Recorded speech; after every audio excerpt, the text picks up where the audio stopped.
Aujourd'hui, je vous parle des composantes électroniques de votre bateau. Pourquoi moi j'ai choisi de faire une mise à niveau de l'électronique dans mon nouveau bateau, mon premier cruiser de cette année.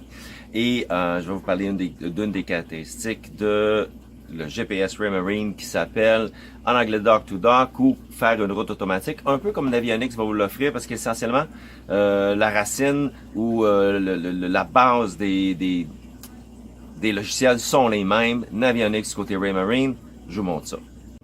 Donc, essentiellement, on se trouve ici, on voit mon bateau ici sur la rangée, la jetée, au bout d'une jetée dans une marina à Saint-Paul-de-l'Île-aux-Noix. Je veux prendre direction vers le lac Champlain. Donc, mon GPS va m'indiquer le lac Champlain. Puis si je dis, bon, mais parfait, je me dirige vers le lac Champlain.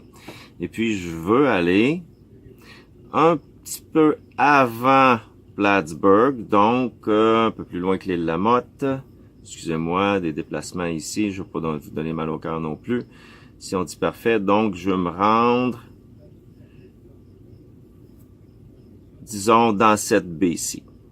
Alors, tout ce que j'ai à faire, c'est laisser mon doigt appuyer sur ma destination, dérouler un peu, et puis me dire, je veux faire une route automatique, une autoroute ou un dock-to-dock, le terme en anglais, si votre application est encore paramétrée en anglais, autoroute jusqu'ici.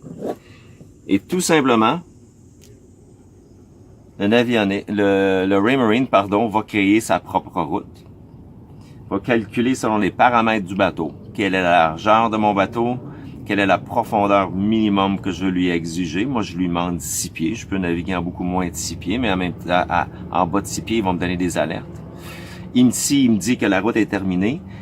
Par contre, évidemment, il me dit attention, ne comptez pas uniquement sur le chemin ou le tracé qui a été généré par cet outil-là, mais utilisez aussi votre bon jugement. Donc, je vais dire, parfait, je veux suivre cette route-ci.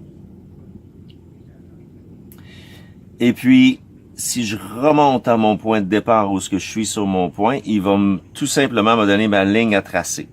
Tout simplement. J'ai paramétré mon outil en conséquence que dès que je vais partir pour ma croisière, il va me donner un cap vers le haut. Là, je suis stationnaire, donc il l'envoie vers le bas. Il fonctionne nord-sud quand je suis stationnaire. Sinon, il va me donner un cap vers le haut. Je n'ai qu'à suivre ça. Moi, j'aime le faire en concert avec un Navionics que je vais avoir ici sur mon téléphone cellulaire ou sur un plus grand écran, une demi-tablette si on veut un grand cellulaire. Ça me permet de valider sur les deux, en même temps sur mon équipement Raymarine qui est beaucoup plus précis en GPS, ou bien sur le Navionics qui est un très bon dépanneur aussi. J'espère que vous avez apprécié la chronique, au plaisir.